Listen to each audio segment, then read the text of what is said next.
and welcome to Sun Up on 7. My name is Renata Summers. And I am Brandon Usher, and today is December. Help me out, yes, Soren. 13th! Yeah, there we go. See that? We know that. It just took a minute. And we're excited to have you guys because, of course, we have a dynamic show. As always, we're still on the high from last night's Christmas run for Channel 7. You know, all the giveaways and everything. And now we're here, keeping the vibe alive. Oh, yes, make a show. Continuous giveaways, guys. Continuous. What? Oh, not the tree. The tree that for we. Sorry. You sure? Yes, I hope so. I feel like we might just dash that in one time too as well. I don't know. But guys, it was fun last time. We had 14 giveaways.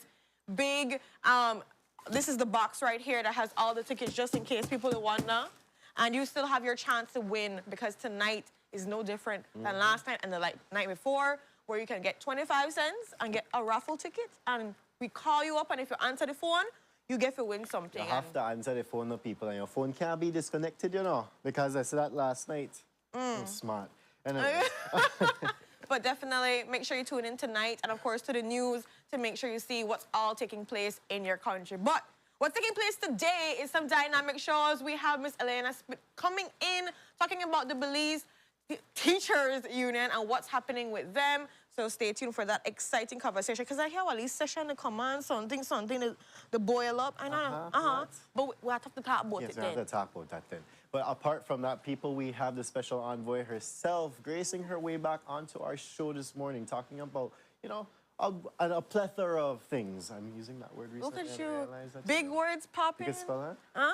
Listen to me. Google could spell anything. So, with that, guys, we also have some couch shop because, you know, people made it run. And people still are run. And all kinds of things. And what? $500 million what? Think on though? $500 million? How much? Quarter. Oh, sorry, my bad. Some big I know, that is quarter. Those, you know, Shilling. And that's the price of a ticket too as well. But anyways, guys, let's get to the couch because we got some dynamic things to discuss and, of course, getting excited for the show. So wherever you're tuning from, let us know. We want to hear it in the comments. Let's hear from you. Let's get this energy happening because it's Tuesday, December 13th, and we're ready to go off. Let's do it. Let's go. I guess straight from the thing.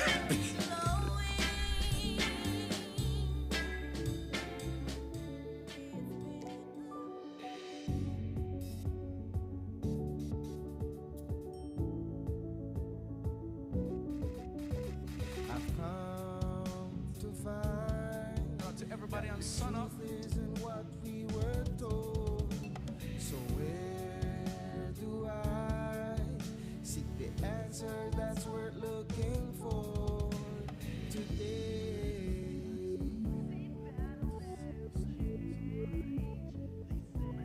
In the seat, everyone, and he's here to talk to us about Sun Up on 7, the show that we're on right now. So, Jules, tell me, this is one of your And we're going to be talking about the hot search that has been happening over the writing appears on the wall. discovered. You and I were the first ones to see. The world that we see may seem that it'll never change, they say. But if you tear down the walls that's blinding us all, you'll see the way. Good morning, my beautiful people, and welcome to your Tuesday episode of Sun Up on 7. You know, before we bring you the episode, we have to bring you the weather, and it's courtesy of the Belize Met Service. Good morning, Belize. Generally fair weather prevails, and this will support sunny skies with cloudy spells today and partly cloudy skies tonight. Showers will be isolated. This trend will continue Wednesday and Wednesday night. Winds today will be out of the east and southeast, 5 to 15 knots, and seas will be choppy. Low tides occur at 8:03 this morning, 6:58 this evening. High tides follow at 2:06 this afternoon, and then at 1:05 tomorrow morning. Temperatures this afternoon peak at 79 Fahrenheit up in the Maya Mountains, 86 along the coast, and 89 inland. The moon sets at 10:32 this morning, and sunset is at 5:19 this evening. In the sargassum forecast, satellite imagery continue to show little to no sargassum over the area.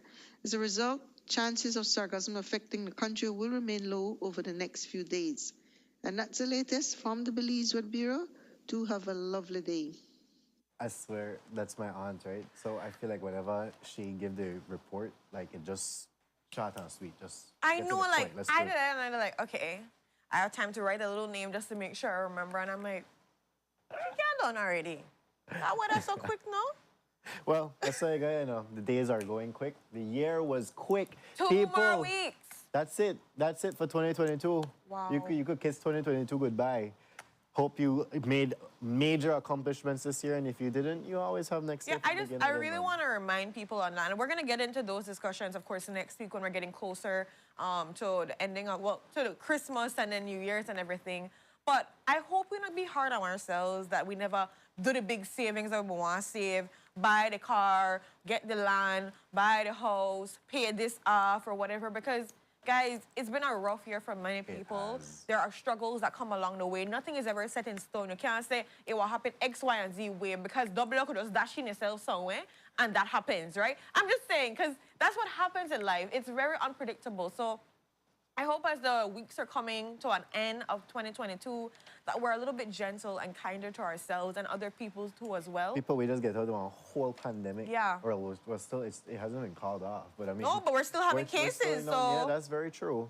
But we've just survived a whole pandemic. Yeah. 2 years of being locked up inside and everything. Like, so take it easy for yourself. This is a buff a year. Yeah. Because we can, for the most part, in April, we were free of restrictions. So we're here now. We can live our life. We're back to normal because things seem pretty back to normal at this point.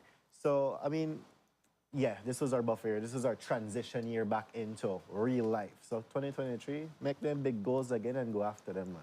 Piece by piece, smart goals, please as well, feasible things, because that also was set up for disappointment. And we talked about that before last year going into the new year. Let's learn to just be kind, but also realistic with what we can and cannot do, especially for Christmas. I know we talked about that too as well with parents.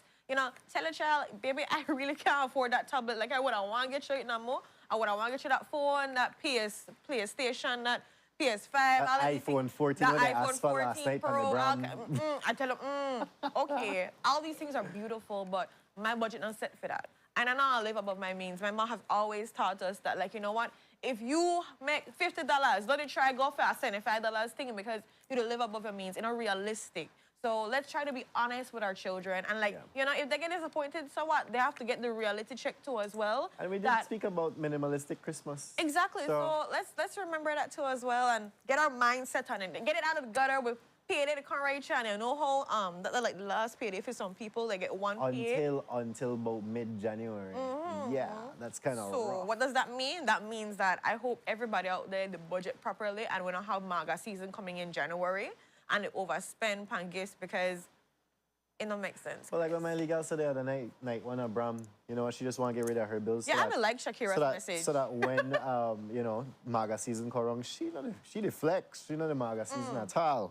Because, well, I mean, after all that hammer turkey, I don't know how you could go. Well, your pocket going to MAGA season, people. That is true. Belly not going to MAGA season at all because Belly quite on full. with ramen and so. But you know what, Renata? Stop the rant, man. Make a rant about some.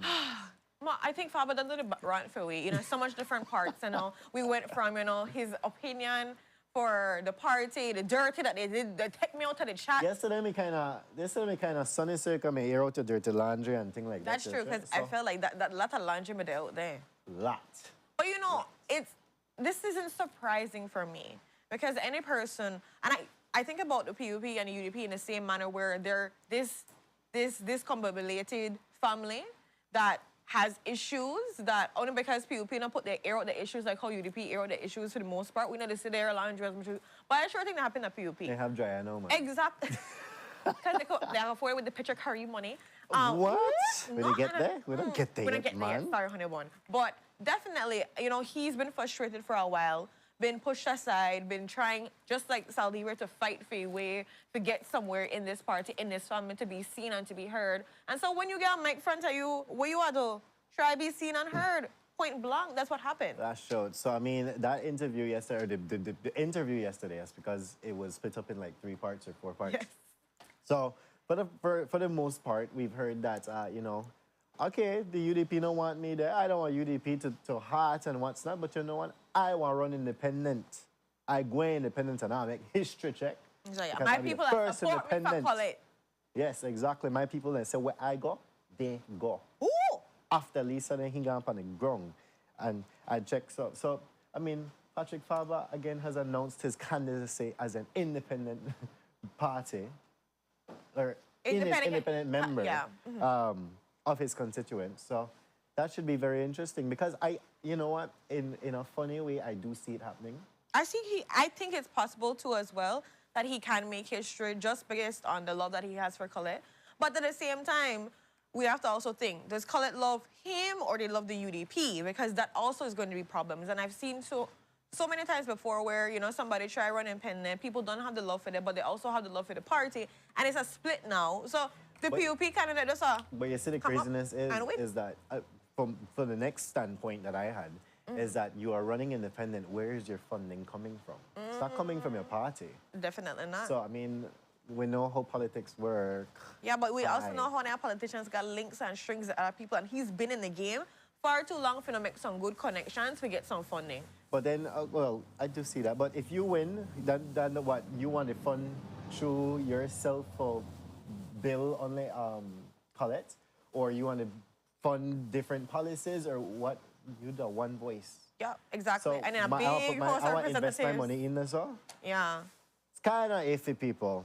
Yeah. And I think that, again, this shows you the bigger picture of what independent candidates have to face every single time when it comes into the buy-in. Because a lot of people have that same mentality that you have. Like, okay, you're really good, I like you and everything, but you're just one man for the whole show, Papa. Or you're just one can't woman bring in for the policies show. what I want. You can't help Exactly. me You how don't I want want. vote. Like, what can you really do for me? And Right. I think that is why a lot of people don't buy in. And I said they don't want to waste their time. They could actually love, because I've seen many incredible independent candidates come Yep. before where they have that drive, they have that passion, they have that backing where, That you know, loyalty, the that integrity, honesty. they've done stuff, right? Where you can see in the community that they've drive. I've seen young people come up.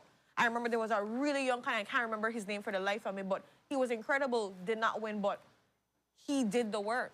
And people will not vote normally for an independent candidate, again, because of what the power does that person have when they go into the House of Representatives. Like I said, What I can have he do three for you? sides today. The host soon.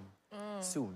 But apart from that, he was airing out laundry galore because, what? The chairman lazy and he not do nothing.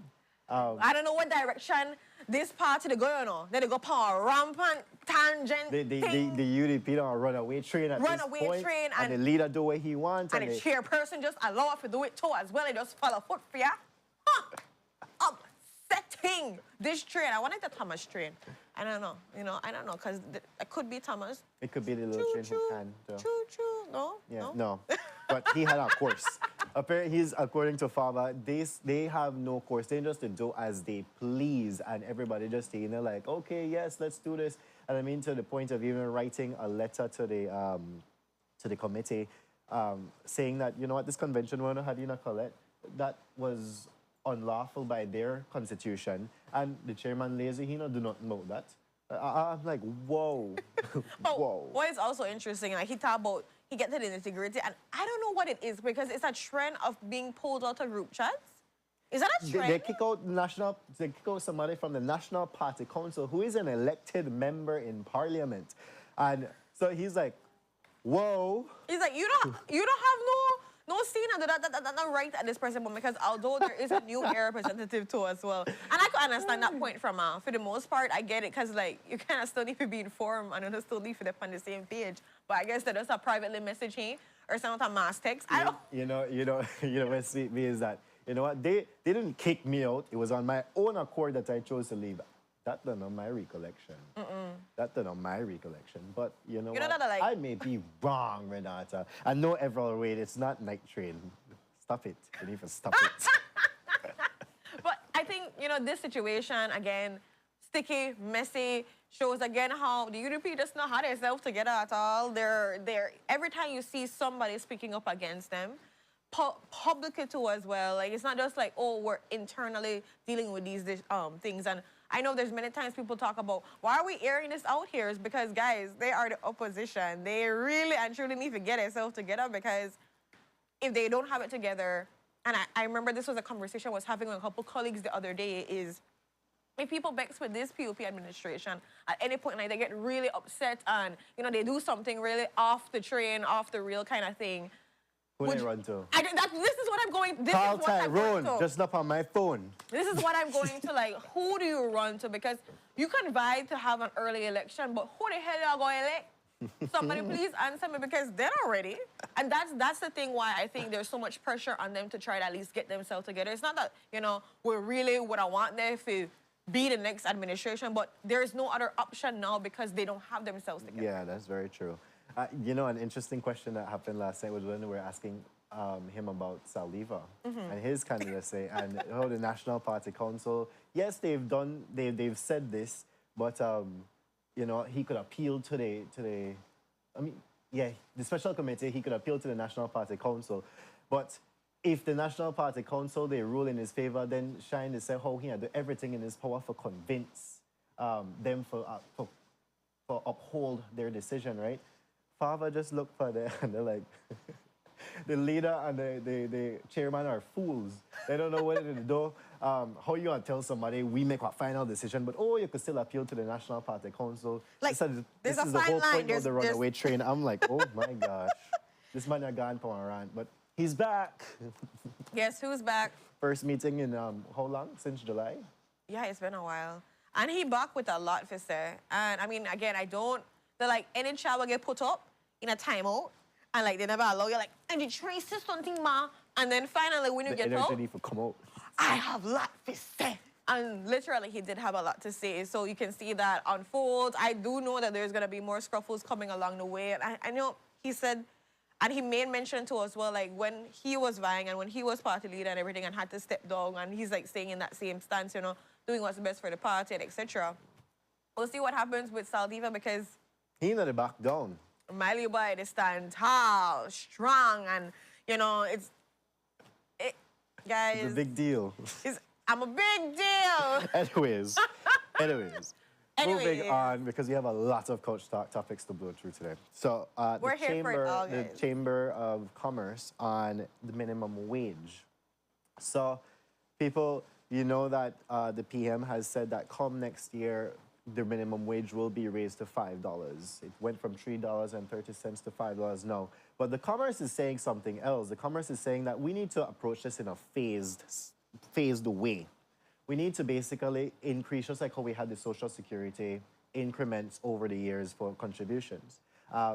The Commerce is saying that that needs to also be done, because if you raise it immediately, what effect would that have on, one, the employers, and two, the employees? Because you know what, that's one drastic increase, according to them.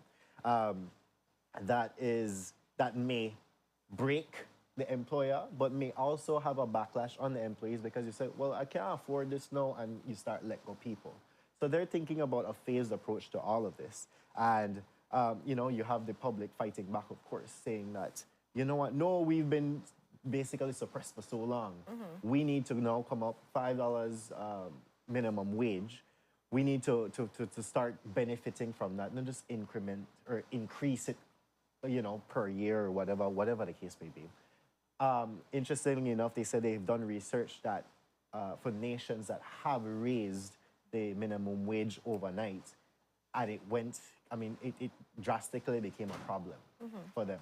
I'm not sure how they pull out from it, but it drastically became a problem. And as such, the Commerce is saying, just patch your brakes. We Slow need to it down. figure this out. I can hear, you know, the thing is with this situation, you can understand both sides of the story. One, there are a lot of people that are struggling out there and they want that $5 minimum wage because it's not even that much, but it adds up to as well to an employer. So people that say, you know, $5 are nothing, man. That's what Lily chum change bring up. That are like you to work. Actually, chicken and $5 no more. So I mean, just want to say you to work 1 hour, forget what chicken, and you have to work more, forget what chicken. You have to work 2 hours, but just a general idea. And if we do the quick maths or just like the general estimate, guys, you have 5, 10 employees or so that need to be up to $5 minimum wage in an organization. That starts to add up because over a 1 month period, maybe the amount you to give out that 100, that must bring up to like 200 or something like that.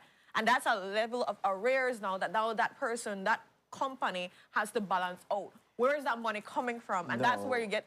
And also, the increments jump to your social security, and you know you have the brackets in social security as well. So if your $5 hit you over that limit, you pay more social security. So all of this, yeah, comes into It play. starts to add up, and it's even more than just for the employee that can be let go. It also goes to the production, because the cost of the production now is going to directly go up because there's more to make for labor. So maybe it's possible too as well. You think inflation that happen right now on a bunch of oats?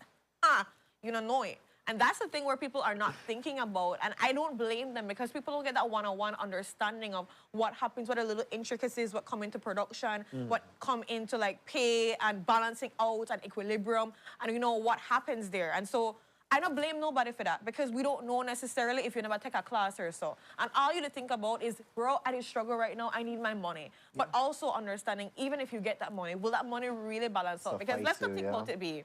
So we get this minimum wage, our pay gone up from 500 to maybe 600, just to say, just to put a number there, right? And the prices of everything else gone up right back. They're like, you don't get You're not getting nothing. You really not getting nothing? They're like, you don't get nothing because it's still balanced out. You still can't really afford the things you don't want to afford, or you still are limited. So that extra spending what you think you're supposed to have, you don't actually have.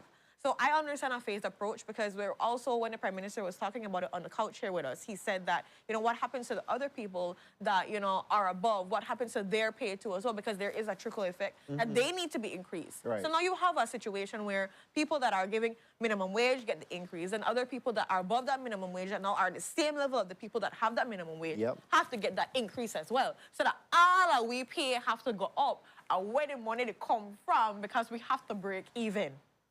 You don't understand this? And like, I don't think people that understand this, we're just thinking about, oh, I want my money, but what does that money come with?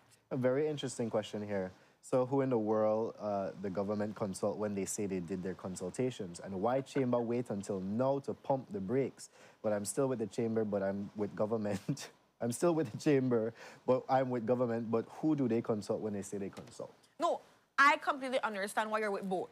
One, you want people getting money. They deserve their money. It's been far too long that people are being paid little to nothing for doing a lot of work, for being strained, for doing crazy hours. They have their families to feed. Pay these people properly. I mean, $5 isn't even nothing. I would have wanted to go more personally. That's just me. But pay them their money. They deserve it. But at the same time, will they even have a job later on? And why, again, did the Belize Chamber of Commerce take so long to come up with this? I could see a whole restructuring of companies happening, people becoming redundant, a whole bunch of things like that. After a while, you're going to say, oh, well, we don't need this officer again, because guess what? We could join up your duties, we could do that. And that now, Brandon, thank you for the mention that, because that's the next aspect. And like, that's why I said there's so much intricacies here, where now your job description becomes more. So your plate, what you normally made it do, work for your $5. way more. And so it's just a lot. It's just a lot to think about. And, you know, again, where did the consultations happening? Where did the proper planning happen? It's a great initiative. Don't get me wrong. I love that this is happening. But also, we have to be mindful of the ripple effects that are going to come from this when it comes to the economy in general, businesses, and the people, the small man, when this pay and even have done nothing for. Yeah. So let's see what happens. I'm hoping that, you know, there's a brief pause to say, okay, how can we roll this out in a way that's a little bit more effective, efficient? Let's talk. What did consultations would happen? Like, I mean, of course, any employer will say, no, I don't want to do this. I know that for a fact, because they don't want to have to spend more money. But at the same time, how can we do this in a way that's feasible to everybody? I don't feel like that was a conversation that really was happening where we're on board. I don't know. Yeah, I mean, moving on, Chester is fender bender. Short, quick story. Chester just came back from the States, I believe, for a conference, and he was going in the direction of San Ignacio, that Cayo area. But in Blackman Eddy, he apparently was overtaking a vehicle, but another vehicle was coming at the same time, and he was forced to kind of come in and clipped Kia Soul, a white Kia Soul, but it was driven by a tourist. So, yeah. Where I know about that. It's just funny. Nobody was hurt. Yes, that's the good part. But it's kind of funny because the Kampala police himself got in a traffic accident. Yeah. It's hilarious because, you know, this is the thing where people don't understand. I know when you say that, the first thing people are saying, like, but yo, bro, Compound that a human being, and I bet you, just like anybody else Yeah. out there, my Yeah. want to overtake to try to get to his destination. My man like tell me this thing and say, the place not going nowhere, you know, the place not pick up for tango. But you never know what will happen and why you you know, have to rush reach wherever you want to reach. It's FOMO, fear of missing out. So You told me that's- about that before too as well. There we go. But no, this is just a great reminder for everyone out there, you know. It could happen to anybody. Compo included that, you know, you can get into like a fender bender, you can get into a little accident. So be mindful on the Accidents road. happen. Let's be mindful when we're overtaking. Let's be mindful on those rainy, slippery roads. Let's be mindful, you know, drinking and driving, when to go and do everything. So please just be mindful on these roads, especially when we're to travel, Christmas parties, travel just to go visit family, relatives, and so. I know with the rush, with it's chaotic or so, take a minute, breathe, go on that road, pray if you have to pray for that traveling mercies, and let's just remember that anything can happen. And I believe you know on the drive for yourself, you drive for you and your partner over there. So please remember drive that for too the as people well. on the road, the cow, you know, the farm, everything like that. Because The you never dog know. on the left side went to decide to be suicidal and jump in at the... Because, you remember that they had some suicidal dogs in Belize who just want to jump in at the road. Hey, you know what? Life hard out here. Life hard out. He never get a minimum wage yet. That's why Melly boy just like, too much chow, no chow. I just want dead. I just want to throw myself in. You know what, guys? Let me be here. Yeah, show yourself in, no? I Good. throw myself in. All right, Ren. I'm nearly send me out. the I don't know what commercial. happened to come. But guys, we have to go to our commercial break, our first commercial break for the day. When we're back, we have Her Excellency in here talking about a range of different things. Last year, Amy bring me a Christmas gift. I don't know if you do it this year again, but you know, I have to be crafty and ask because I got like chocolate milk and all of that. And we still have her angel up there too as well. So I will ask about that. So like the real bad picnic. Stay tuned, guys. If you have any questions, you want to know anything, you want to big up or so and be thankful, that's all in the comments. We're here for it all, but we'll be right back. Stay tuned.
must be dreaming.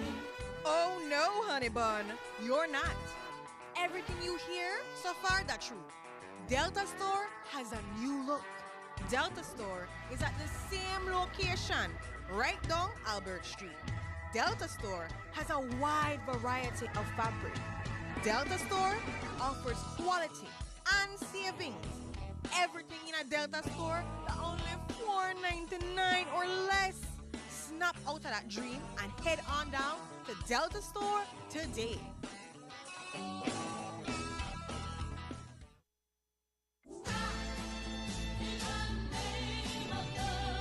Stop, stop, stop, love. Don't paint that wall. I have a better idea. Let us wallpaper it. It is cleaner, easier, and so beautiful and looks very artistic when it is all done. And takes less time to do up a wall than to use that smelly paint. And guess what? It is romantic. What you mean romantic? What is romantic about putting up a wallpaper, honey? Tell me more. Well, you see, we will go to Mikado and see the range of wallpaper. Then we will choose the design together. We will come home and start putting up the wallpaper. And we will be together and be beside each other. We can put wallpaper in all the rooms. And who knows? They even have wallpaper for the baby room too. Well, I like the sound of that, so what are we waiting for?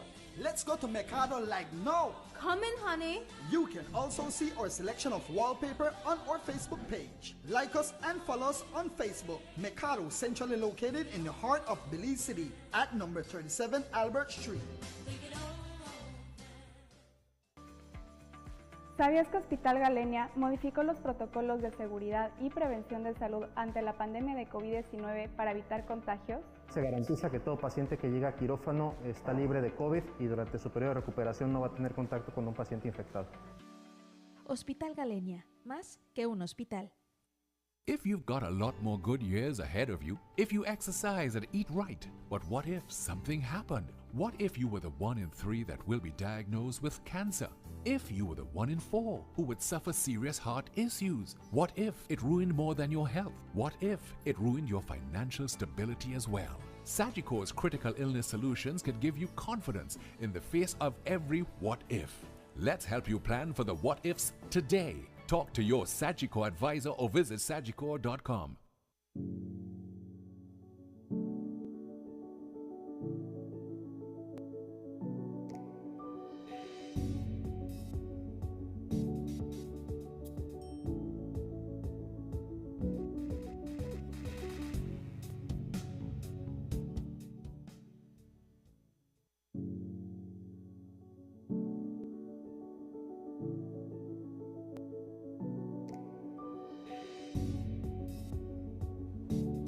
Good morning, my beautiful and resilient people out there. Welcome back to Sun Up on 7.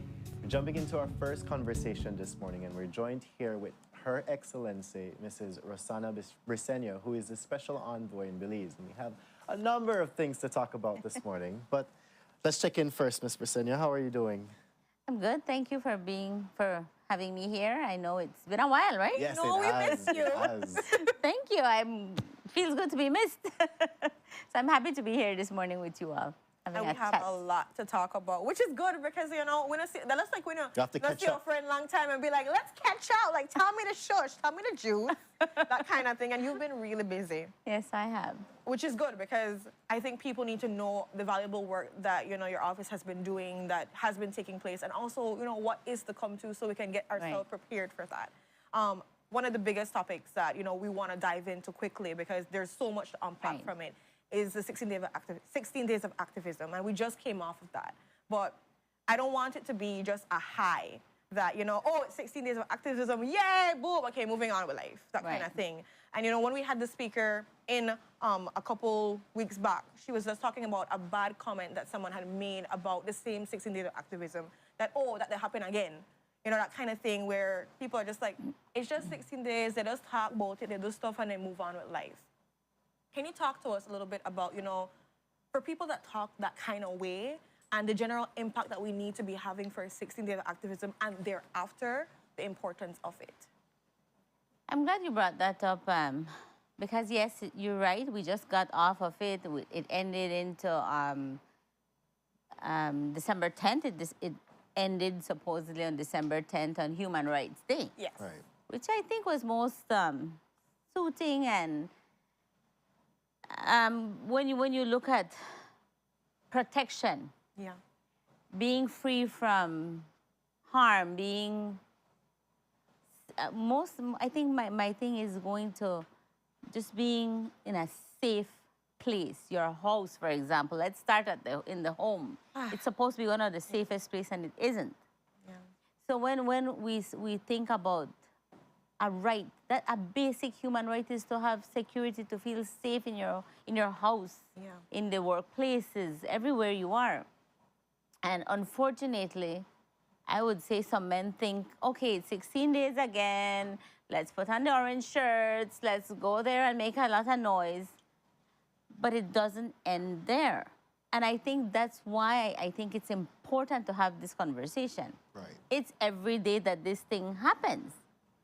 Every day a woman is beaten. Every day a child is abused. Every day you hear domestic violence in the home, in the workplace, everywhere. And it's somehow it has become like norm, like it's a part of our culture. Yeah. When last Sunday I was at a Maya activity, a Mayan activity in San Lazaro in Orange Walk, and they were talking about tradition and cultures, and they're linking it to the past, to the colonial masters and all of that. And my thing is this is just me. Yes, we need to keep our languages alive, our culture alive. But the negative part of it, why do we need to keep going with it? That's a very, very poor excuse to say, oh, my culture, if they don't beat me, they don't love me. You understand? Yeah. And we hear that so often. During these 16 days, we did a lot of research. Even the music that we listen to condones that violence, condones that. Yeah. Even in some of the songs that we were posting, I don't know if you were following. You should follow my page, man. I see all the interesting things happening. Just the music that we sing out to loud, I know I can't sing, but You could say the words gently on the show. and what he slapped me and it felt like a kiss. Oh, wow. That's an old song. And then, of course, the new songs now coming up. I mean, and we're happily dancing to these things, and we're not really listening to the message. Yeah. So we're bombarded by this as a part of our culture. It's a norm. And like I said, this is a 365-day thing. It does not end at 16 days. 16 days is to observe it, to put it in your faces. This is happening, people, for 16 days. So my office has really and truly said, you know what, we can't do that. So every 25th of every month, we send a blast. Wear orange. Orange supposedly stands for hope, for the elimination of gender-based violence, especially against women and girls. Because if you look at it, mostly it's women and girls that are affected by this. Definitely. So for people to say, oh, 16 days, come back again. Yes, we'll put it in your face every day till you turn blue. And then after that, we'll do it more and more and more every other day after that. Because you need to get that message. You have to get the message. I think it's a no part is of no. breaking a generational curse that's been bestowed upon us, but it's now time that we, with our conscious minds, make that effort to actually break free from it. And you know how we can do that? If we start from the bottom. Yes. We had a very interesting panel discussion on Saturday. There was this amazing panelist, Matt Pfeiffer. He's a life coach in Texas. And he just broke it down to physics, the law of physics. What goes up comes down. But he turned it around to say what goes in goes out, using analogy of digestive system, right? Whatever go in have to come out. Right. Yeah. No, if as a teacher, sorry. But in the home, children are getting bombarded. They're living conflicts. They're living abuse. They're living domestic violence every day. What do you think they want to take out?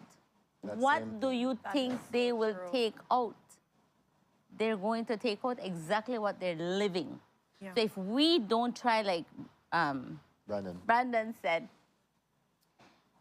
try to break that generational gap, we need to start with the children in the primary schools. Then we take it to the high schools and higher tertiary after that. But I think whatever you train a child, and I'm sorry to use the word train, but sometimes you have to train people how to behave. Yeah. You know, it's just human nature, psychology sometimes comes to play, and you just have to train people because they're used to doing something. And you know the trick that they're saying, you can't train Can't teach an what? old Dog dog new nutrition. tricks. Yes, Right. you can. Yeah. We have some smart dog right now that is suicidal. They learn pretty fast. They won't jump. Right? I have a granddaughter. She's only, barely 2. And that little girl understands, man. And she knows how to manipulate you. Trust me. When she's with her parents, oh my goodness. When she's alone, she's the best little one ever. She's so loving. And imagine our kids in the primary schools. You start to sensitize them. You start that education from the beginning. Enough is enough. Call it out. No. No more. It's wrong. No matter what, it's wrong. I think there's also this culture too that I hope people break when it comes to parenting, and that's why I like, how NCSC has a parenting guide, and there's support for people that are parents, where I see a lot of mothers specifically when their sons are like on their rampage or so, they make excuses for them, and they're like, he just needs to blow off this steam. He just need to go through a stage or stuff, and then when the stage doesn't come out, it doesn't end, and it becomes something that's still going there and still going there. They're wondering, where did I go wrong? Right. What's the issue? Or so when we didn't train, we didn't talk, we didn't nurture, we didn't explain. That is not how you let out your anger. This is not how you deal with conflict. We have another way. So there's a lot of times too, we find that the same home, the same parents are making excuses and are not contributing to the better development of that child, because they're like, hey, we'll get past this man, And we're wondering, I don't know where I gone wrong. I don't know how it ended up so, when in the household, we did not breaks it. And that's a thing too as well. Some people don't know how to deal with breaking children and saying, no, this is not it. Especially single parents. I find that, there's that support too as well. So it's hard to maneuver through. And I'm glad you mentioned it about single parents. After COVID, as a principal, we lost a lot of young people, especially in the primary schools. It was so sad. And at the school that I was at, we used to be called the school that used to give second chances. And that's how I looked at it. Sometimes children would come to us, children, and I'm sticking to that word because they're children. They were abused by a parent, and then they want to come back to school to finish. We're talking about 14, 15-year-olds, Right. Yeah. They had to drop out in standard 5. No other school wants them, oh, you don't have one baby. This is when more than ever that child needs to finish her education, to go to high school and make a life for herself or himself. Reality is, when things like that happen, most times the girls get to stay home or they get kicked out because they're pregnant. There's a visible pregnancy there. And what happened to the boys? They move on and they graduate and everything okay. COVID really had early unions. A result was early unions, losing our young people to get into relationships, early marriages. They haven't even grown up yet. They haven't experienced life yet. They only know what they live in the home. And most of the times it's not good. Yeah. And this is what they will nurture. It's coming out. That's what will come out. Children. Thank you. I think, like rightfully you said, Ms. Rosanna, is that COVID went and it highlighted exactly our faults. Yes. Everything in our family, our faults. Like, for instance, domestic violence cases rose during that time because now you're there faced with your partner. In a home, you can't go anywhere. And like I said, COVID just expounded that, like, okay, here we are. Yeah. So we've heard the numbers this year of the reported cases, and we've seen that it grew, sorry. What does your office have to say about that growth? If it's a good thing, being that more cases are being reported, or just that now we understand that, okay, something's happening, we must take it down? This has been happening way before COVID, but nobody wanted to talk about it. Yeah. And yes, many, many women, children found themselves locked up with their perpetrators every day.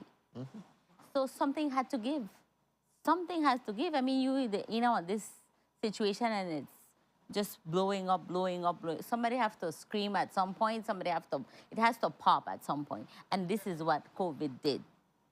It highlighted, it brought to light everything that has been happening that we know has been happening, but nobody wanted to say it. That's true. Like during 16 days of activism, all of a sudden on Facebook, everybody they scream, help, help, help. They get brave, I guess, or they feel like, well, this is the only window outlet, that I have. Yes, a window to escape and to scream out for help. Wow. You know, and sometimes it's unfortunate that because Facebook can be good and bad, Yes. right? And so sometimes it can be good. If that's my only way out, let me scream and say, I need help. Yeah. In terms of if it's a good thing that the cases have gone up, or not, okay, that's been highlighted or have been reported. Right. I think yes, because now it's, in a way, it brings awareness that this is happening. There's no secret.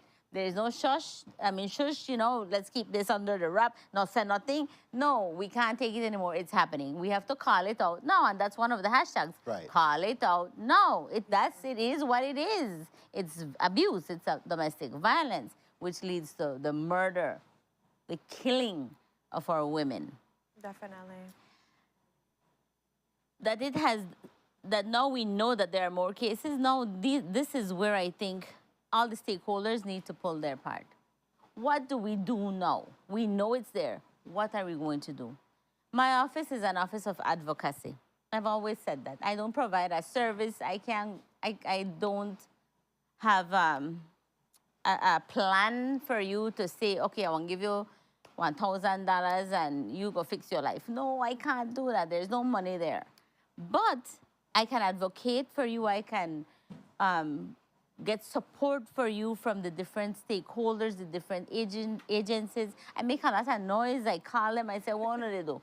What's going on? Yeah. Right. Even the minister, I think I harass her so much. I'm like, what's going on with this gender policy thing, you know?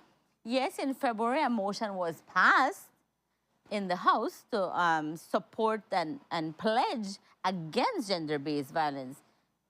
To me, a motion is good. It's a good step, but we need a law. We need a mandate saying there will be serious consequences for this. And Until then. enforcement of that as well. Exactly. Look, for example, I had a very short discussion with Assistant Superintendent Reese at the Domestic Violence Unit here in Belize City. And I was chatting with her about the hotline. There's a hotline that women can call, or the 911 that works in every district. And for Belize City, specifically, they're underserved. Like, there's not enough resource people. Oh. When that happens, then there's not, the support is lessened because there's nobody there to answer the phone calls or to do the referral process or to bring in help. But she did say one good thing that I was very impressed. She said there's a real commitment in the police station to provide more police officers in the domestic violence unit, especially when it comes to answering the hotlines. And not only answering, let's say you call and then somebody comes in and you have to set down the phone. They can call you back. Oh, okay. They can call you back and say, hey, we missed a call from you. What's going on? Yeah. Or you have the option to send them a WhatsApp. Okay. I found that very, very uplifting. And I think that a lot of work can be put in place there. They need more support. I know that for a fact, I had a conversation with a gentleman that has a Ready Call Center. He's in the US base, but he owns the place, and he said they're willing to come in and do training, even possibly use the Ready Call Center as a hotline, you know, that they man the phones 24/7, free of cost. Oh, wow. So that's an initiative that I really want to see, to bring to fruition, to see how we can support. That's what I do. I support. And they need the support, because I know we had Dr. Saunders come in and talk about Haven House and how one of the issues that they're facing, and it broke my heart too as well, is just we have women that access the house, they stay for a time, and then they just go back to their same lives. The I number know- she said was Yeah. like 70-something Right. percent of Yeah. them go back. I know how you feel. Just about a month ago, we had a woman reach out to one of the counselors, and I'll talk a little bit about that in a little bit. But she calls me and she says, Ms. Briseño, we have this case, da da da da. And I'm like, oh my goodness. All right. And then I kick in, go with her at the police station, sit down with her, and not left her for a minute. Because we have realized that when a woman goes alone to the police station, then turn you wrong. Yeah. You again? What you gonna do here? I mean, this, right? all of It's- these things. they re-victimize you. So most women don't want to go to the police station. That's true. So the counselor called me. I said, Atana, so what are we going to do? No, she asked me, what are we going to do? I said, well, you know what? You want to do right now? You want to go sit down with she at the police station and make sure and take a statement. Yeah. And in like 10 minutes, she called me back and said, Miss B, you know, I know I got a police station. They offer me water, coffee, they make us the whole red carpet, right? Why does it have to be like that? It should be that when a woman goes to the police station, her statement is taken, she's taken seriously. And most, if you don't want to, because a lot of us do this, we make the report, then we pull it back. All right, put it on file.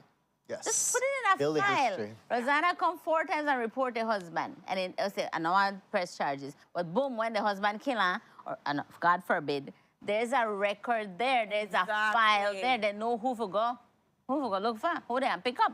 First Right. person that pick up that PM. Let's put it like that, right? But I hope you not listen to me right now. But I understand, like, that's a need. And I'm wondering again if it goes back to that real support where people do victimize you and say, oh, you again? Oh, you know I reported. You're going back to your same situation. And I don't think they understand the psychological trauma Right. that these women are facing, how they're manipulated, how they feel like they don't have a place to go, even if they have family, even if they have friends. Like psychologically, you feel like this man is the only person I know. You know, he takes care of me, whether it be what different kind of abuse he's giving, whether it be financial or so. I can't leave. And so people don't get that. And they're just victimizing and say, back again, and back again. But You know, we had a guest last year that was speaking about the cycle of abuse. Right. Yeah. And that is a part of it, where they go back because, oh, babes, I'm sorry, I never mean for knock your You know, flowers, dinner, whatever, treat you nice for 2 weeks, and then back into that cycle again.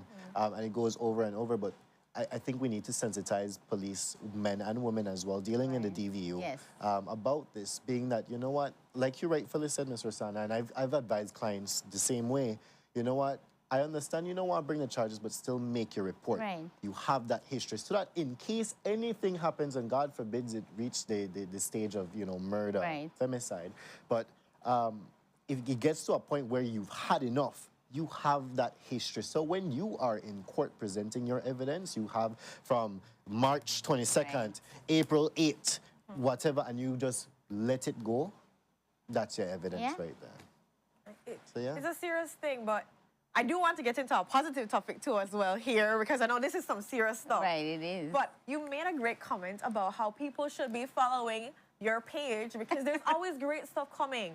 And one thing that I really love, and a lot of people do love as well, is the highlight that Wonder Woman of the God. week or of the, like, you know, it's really, really cool. And so can you talk a little bit about what was the idea behind that? Because it's been going on for pretty long. And I thought it was only going to be like, you know, for a short period, but it's been going. We have seasons, man. We have episodes. You know, people Yeah. love that Netflix thing. Well, I kind of jumped on that bandwagon. I'm like, I told my assistant, Miss Rowana, I said, Rowana, we have to have season 1, season 2.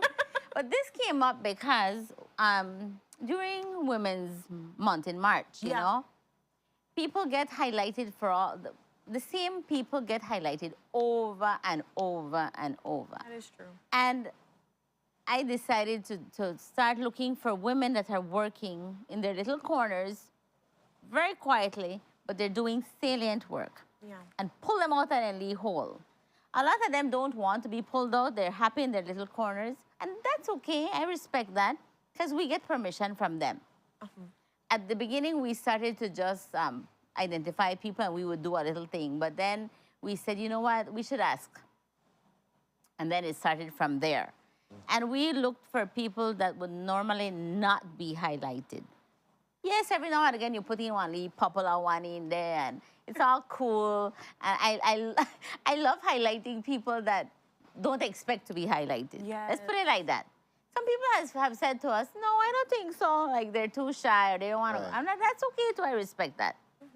But we have found out that, again, COVID, after COVID, during COVID, we had so many young people that became entrepreneurs. Yes. And they came up with some amazing products. Yeah.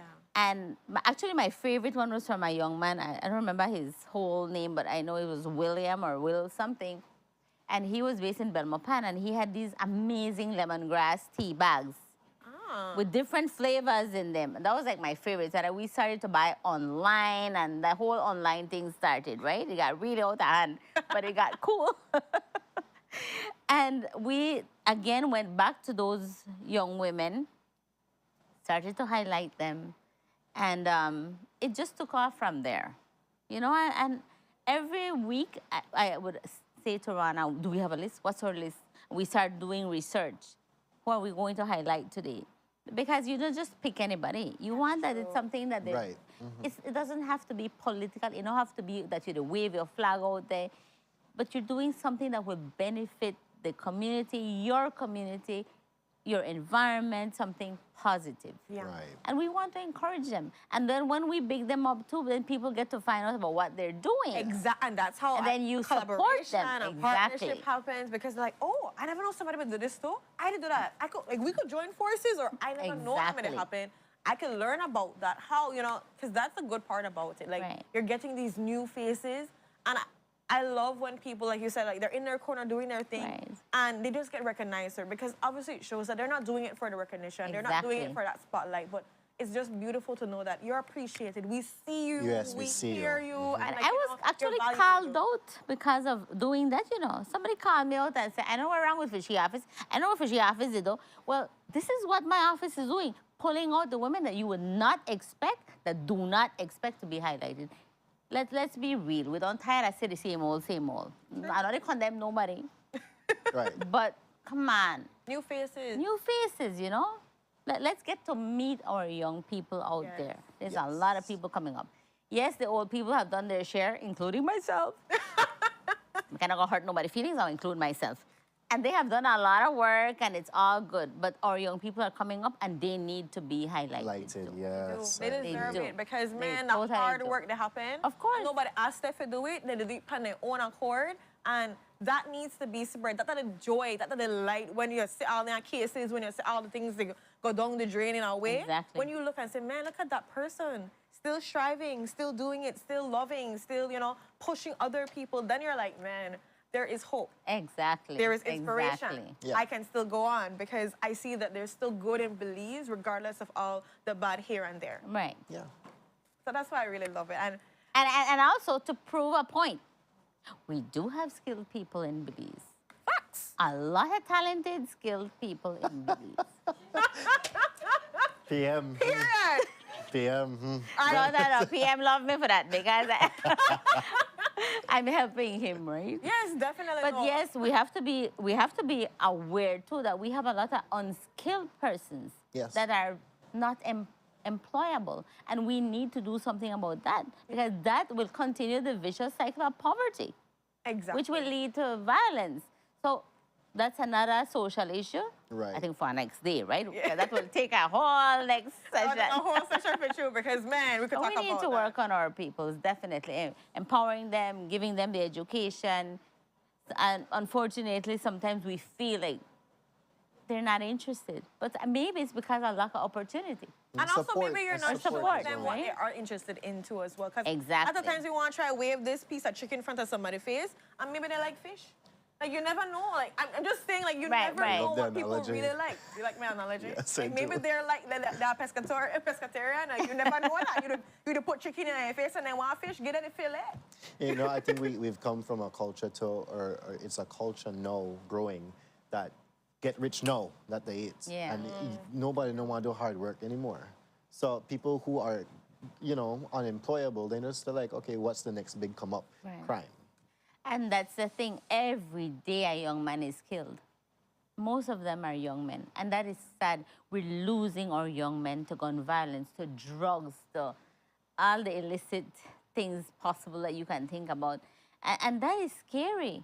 It is. Women are going to be will outnumber the men in a couple years. Actually, we're almost there. Yeah. And then what? You understand? When you finish with you decide to get married, I don't know if you're married, I'm just saying. Not married yet. You decide to get married. What will be your choices that will match you? Your level of education, your level of knowledge. You know, we need to work on our young men. We need to educate them. We need to keep them in school. We need to get them to understand the value of life, you know, the family values. And it's a lot of work, but it's not impossible. But I can tell you a good little nugget that we've been learning a couple weeks ago is there's this road, there's a survey happening to us, though, a road to a men's department too as well that's going to be support, just like with the women's department. Right. So I'm really excited about that too as well. And I said, I'm going to put a plug in for that because men need that support. Of course. They definitely need to be supported, to also be heard. And to get off there macho, you're a punk because you got feelings, machismo kind of strippiness and all of that. There needs to be more support. And it also needs to be support from men too as well. Because I know there's that backlash where, well, woman, they try to tell me how to be a man. Like, how you are trying to tell me how to be a man? So definitely we need stronger men too as well to support other men. But Renata, I'm glad you brought that up because it comes to mind right now with the engaging men and boys that Esclan is doing with the police department. The trainers are men. Yes. And it's incredible. I sat in a couple of these sessions listening to these men talking to the young people, telling them the same thing what you say. People might think I'm a sissy or I'm a this or I'm a that because I'm talking against gender-based violence and I have a mindset to change how the norms and that whole ego machista thing. And some men bully men because they do that, you know? Yep. But if our boys see role models, and that's why we use Kevin and Brandon. I don't know why I can't. We asked them to give us, you know, a short video condemning, and it was awesome. It was really awesome. And it really touched me because I'm thinking, how many of our young men want to be like Brandon and want to be like Kevin on a show? Yeah. You know, or she looks so cool enough when he leave. You know, he's jacket and things are pot. I want to be like Brandon, you know, or like Kevin. So we use people that they know. We asked this young man, Leslie too, the I think he's a comedian or something. Christian, who is so awesome. He talked from his experiences coming from a single mom, you know, a single household, surrounded by women. He could not even bear the thought that his family would be abused, you know, would be hurt, victimized, or beaten. You know, he said he don't know how he gonna behave if something happened like that in his house. Yeah. You never know. So we're looking out for young people, for men to talk about, to call it out, to say it's not right. I asked my husband to say something. And I like what he said. He says, men that beat women are cowards. Try find somebody who want to beat you up. Go try beat up Jules. Hello? You know what I mean? Yeah, definitely. We want to beat up a weaker, supposedly sex. There are some women out there who are sassy, you know? They're not afraid they're going to jump on it and take on it. That's how we get nailed. Okay, I'm not instigating anything here, but...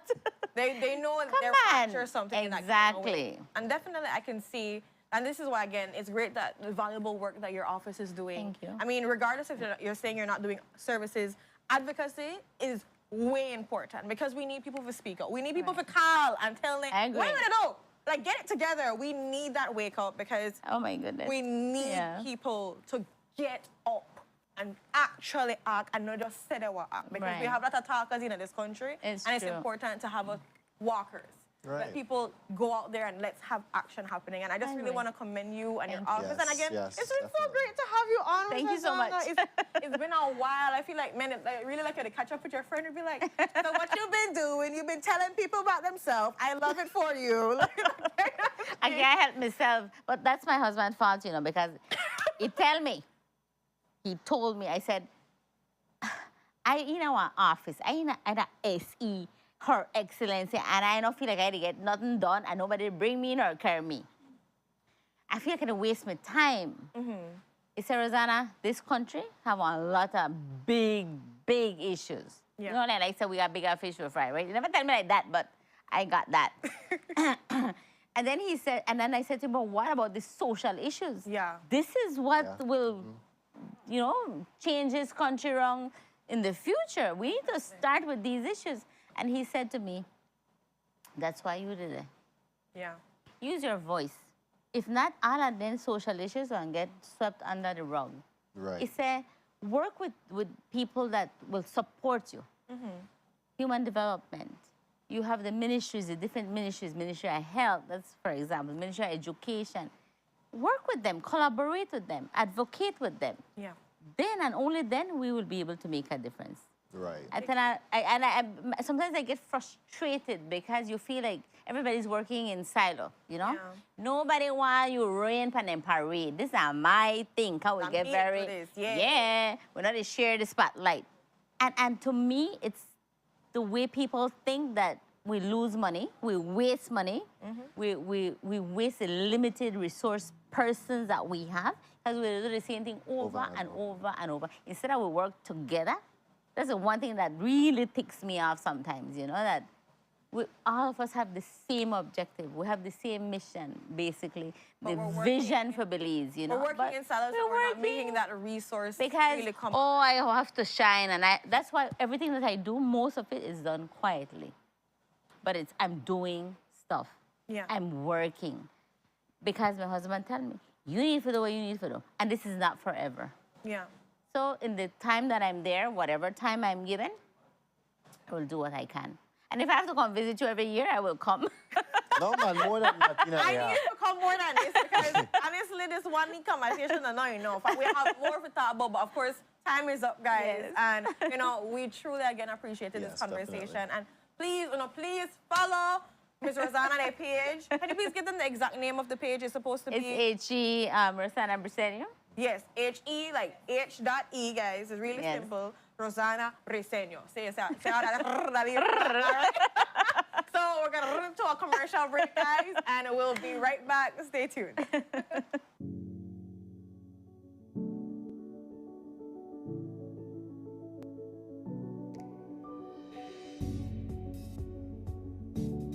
I must be dreaming. Oh no, honey bun, you're not. Everything you hear so far, that's true. Delta Store has a new look. Delta Store is at the same location, right down Albert Street. Delta Store has a wide variety of fabric. Delta Store offers quality and savings. Everything in a Delta Store is only $4.99 or less. Snap out of that dream and head on down to Delta Store today.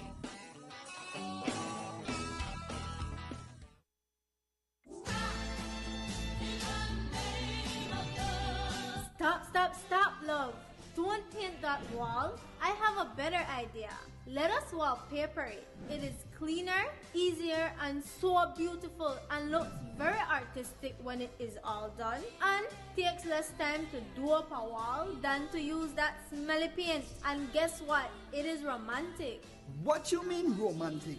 What is romantic about putting up a wallpaper, honey? Tell me more. Well, you see, we will go to Mikado and see the range of wallpaper. Then we will choose the design together. We will come home and start putting up the wallpaper. And we will be together and be beside each other. We can put wallpaper in all the rooms. And who knows, they even have wallpaper for the baby room too. Well, I like the sound of that. So what are we waiting for?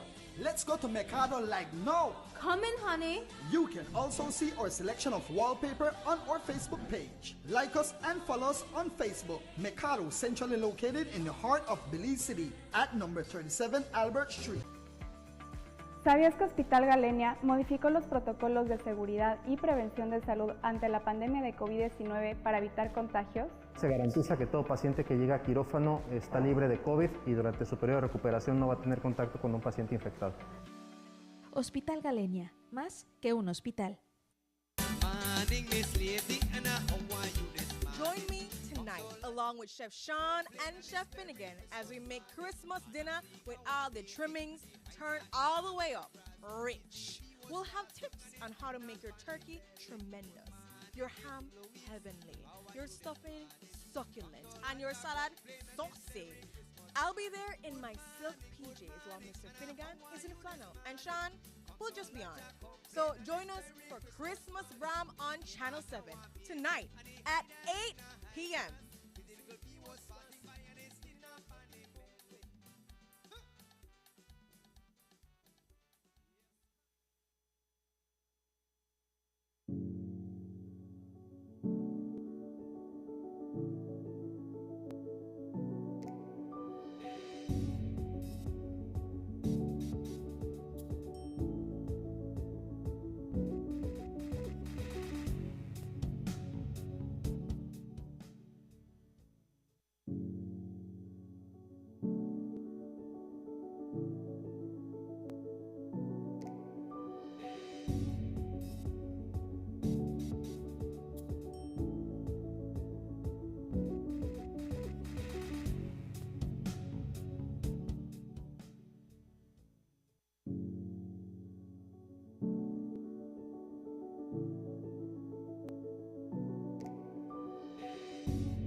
Good morning, my beautiful people. I don't have to tell them to smile, man. I don't know, no pretty bad. But we're jumping into our second conversation this morning. And we're here joined with three representatives for the upcoming Caribbean Union of Teachers session.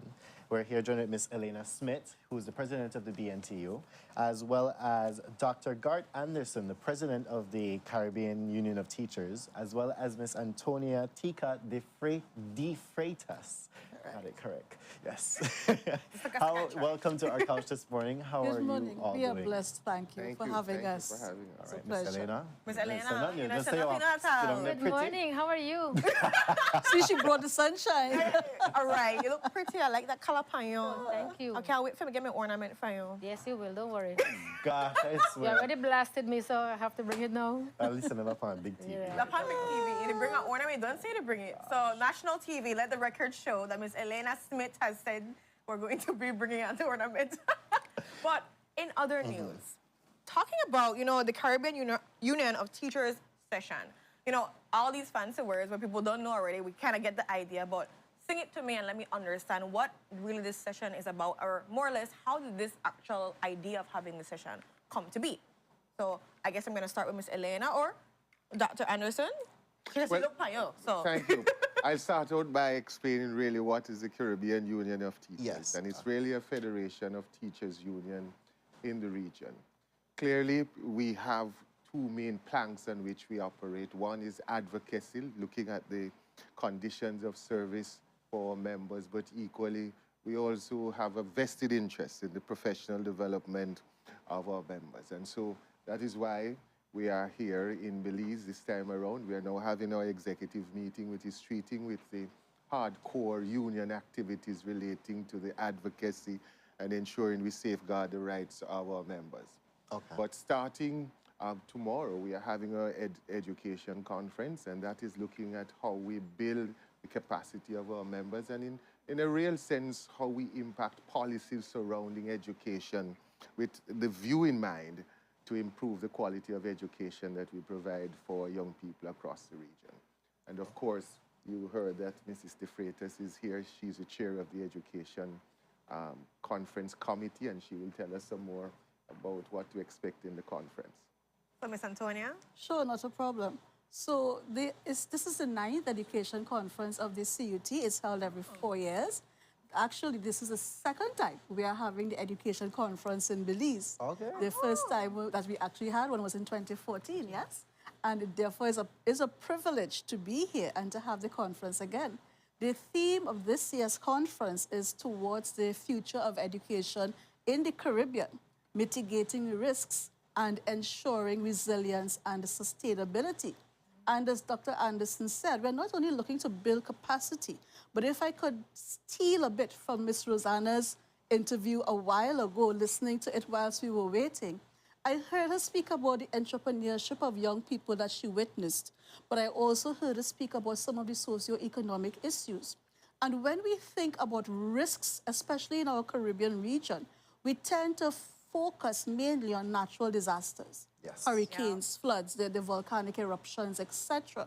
But there are other types of risks, psychosocial and socioeconomic risks that would also challenge not only our children, our young people, but also education professionals.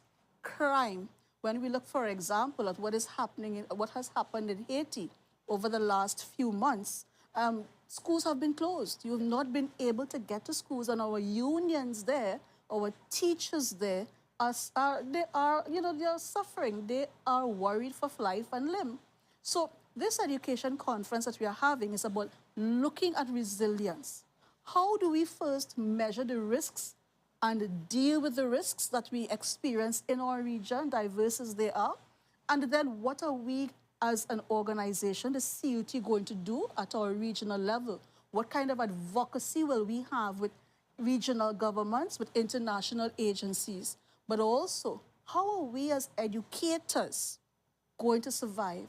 The floods we had about a month ago in Belize, so a couple hundred teachers were affected by it. Right. Yeah. And the BNTU is really trying to help, but they can't do that alone. We need to have support from other agencies to assist those teachers. But the teachers, they're supposed to be in school, are they not? So how are they going to balance what has happened in their homes and their community with still having to go into the classroom to teach? That's a psychological issue. That's a traumatic issue. So part of our conference, for example, is looking at the resilience of the educators themselves. How do we deal with these traumatic situations, COVID-19, for example, to be able to get past those things and deal with our students who themselves may have their own levels of trauma. Yes. How do we advocate as educators and unions for policies from governments to say, listen, our school needs to have this, that prepared, and therefore to ensure that we have a proper learning environment, we need to have this kind of investment in education. So it's a discourse we want to have with our educators from across the region. We want to make people more aware of what the CUT does, the Caribbean Union of Teachers does, but also to start that interaction so we can have a regional movement of advocacy towards building resilience and sustainability in our schools and in our countries and in our unions. So that's our focus. So the conference begins tomorrow. It begins tomorrow, And yes. this is a conference for all educators in the country, yes? Yeah. It's open to our union members. Okay. But as you're aware, we still have classes going on. Yeah. I'm just going to ask so that. Right. So that sort of put a damper on the number of persons who can attend. Okay. But we do have a few persons who are going to be attending, and we're hoping that we can get some more, maybe principals, a few high school teachers, those who do teacher training, can benefit from the Right. sessions that will, because we have sessions that will benefit specific groups. Groups of teachers or levels of teachers, and so those teachers can also benefit. And we're hoping that even if they can't come for the entire 2 days, if they can come for that 1 hour for those sessions, that will be able to assist them and have some impact on them being able to go on, as we said, through what we are facing right now. Just the 1 hour sessions, because we have 4 sessions going on during that 1 hour from 1 to 2 Wednesday afternoon. Okay. Different topics, Okay. but all leading up to the theme that Sister Antonia shared earlier. So, questions for, I know you mentioned school is still happening, and it's unfortunate that way because it really puts a damper into really how many people can attend. Right. Is there any way that there can be recordings of these sessions that could be shared with teachers so that they can be able to see online? Or maybe they're in their class and they have that free time, I can get the kids this something for do, and I can be able to join in and send in my questions. Is that a route that's possibly gonna be happening? We have a few of the sessions that will be done virtually. Okay. So those can be recorded.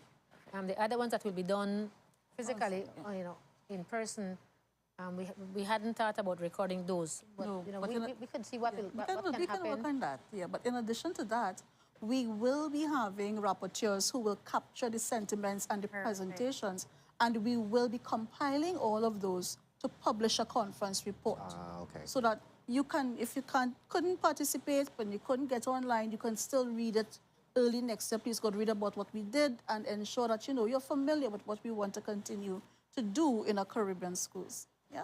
I know, Ms. Antonia, you mentioned the conference itself, 2 days, has a jam-packed amount of things that you guys will be discussing, so many sessions.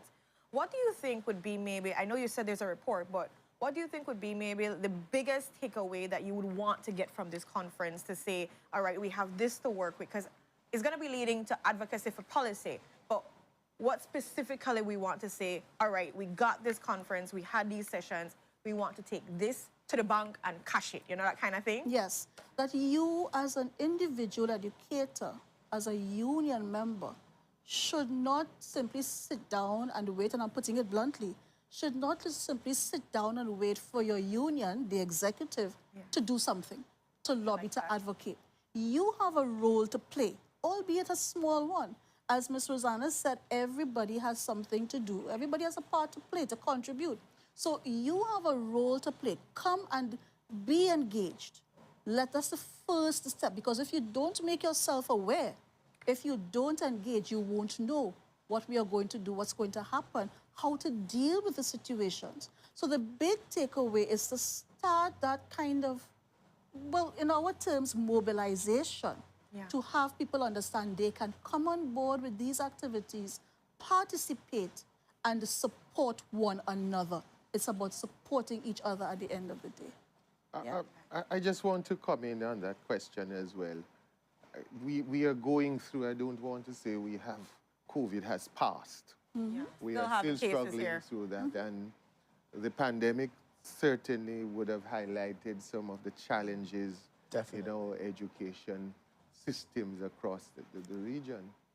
And so what we hope to come out of this conference, if nothing else, is the importance of governments to see the need to invest in the technological infrastructure that exists in the region. Because despite the valiant efforts of our teachers during the pandemic to keep the business of education going, it was indeed a challenge. And there are so many things missing from the toolkit that must be fixed. If we're talking about resilience and sustainability, investment in the education infrastructure, which also means, in my view, and in the view of the Caribbean Teachers Union of Teachers, is investment in our teachers. Yes. Because too often we find that teachers have to be struggling not only to treat with the issues in the classroom, but their personal lives. Yes. Despite the sacrifices that teachers make for the education system, sometimes it appears as though it's underappreciated by those policymakers, and we want them to get that clear that teachers are really the heartbeat of the system. It's the heartbeat of our socio-economic development. You said the backbone of our society. Indeed. Every So if you job invest... because of a teacher. Yes, Someone had to teach you to be that person there. So, like, there is no way we can even have any occupation without a teacher. That is showing the value, the importance of them. Yes. That's right. So if we really want to build sustainability in this system, apart from investing in the infrastructure and the toolkits we give teachers, is a human resource, that investment in the human factor that is important. If we have well-trained, qualified, and well-paid teachers, yes. I don't think we must make any apology to talk about remuneration. Sometimes we shy away from that, but teachers, we give a lot. Our job is not from Monday to Friday. It's a way of living. And so we are the real curators of a wholesome, progressive, and prosperous society. Definitely. If the education system is working. And so we want our governments, and we hope persons in the policy department who make policies in government will also participate in the conference. So come and share with us. We're happy to hear that the Minister of Education in Belize will be participating in the conference, and we are looking forward to hear, you know, from the minister his view about sustainability, what we need to do for education in the region, because it's all hands on deck. We have to come together as a region to ensure that we provide the best education possible for our young people. That would have been my next question there, if there would have been anybody from the government departments attending this, because I'm thinking, okay, we have a conference with the union members, and yes, they learn about this, they learn about that, but what is the next step of actually getting these implemented into policy, or making policies or things like that? I'm happy to hear that he'll be there. So not just Miss Elena will be there, you know, giving that report. Giving that report over to government, but he'll actually be there, I hope, for the 2 days, or at least somebody in his part. But that's something very important, to take what you've learned from that conference and actually making that change, like you said, Dr. Anderson, to basically uplift all our teachers, all our educators out there, and to make a better or sustainable society for us all. And sometimes simply what teachers ask for is to provide us with the tools to do our job.